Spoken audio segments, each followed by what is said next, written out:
সফলতার গল্পের চেয়ে ব্যর্থতার গল্পই মানুষকে বেশি শক্তিশালী করে, কারণ এখানেই লুকিয়ে আছে ঘুরে দাঁড়ানোর আসল শিক্ষা। আমরা শুধু হাইলাইটস দেখি, ব্যাকস্টেজ দেখি না, তাই মনে হয় আপনি পিছিয়ে আছেন। একটা কথা শুনেছিলাম, সাকসেসফুল ব্যক্তিরা সাকসেস হওয়ার আগে অনেকবার ফেল করে, কিন্তু প্রতিবারই একটু একটু করে নিজেকে ইমপ্রুভ করে।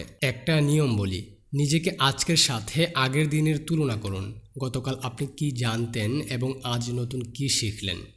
নিজেকে ব্যর্থ মনে হলে আপনি তাদের দিকে তাকান যারা আপনার থেকেও খারাপ অবস্থানে আছে, এবং আপনি কৃতজ্ঞতা আদায় করুন। হাদিসে আছে, এতে কৃতজ্ঞতা বাড়ে এবং মন হালকা হয়।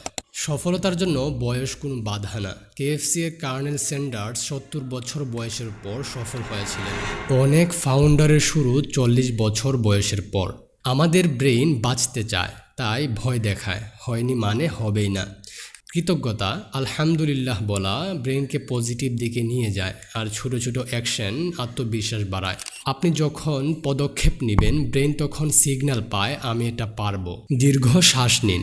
কি কি শিখলেন নোট খাতায় লিখুন। এখনই ছোট একটি কাজ শুরু করুন। আজ এই একটি লাইন লিখে রাখুন, ফেইল মানেই ফার্স্ট অ্যাটেম্প্ট ইন লার্নিং। আর কমেন্টে জানান সর্বশেষ ব্যর্থতা থেকে আপনি কি শিখলেন।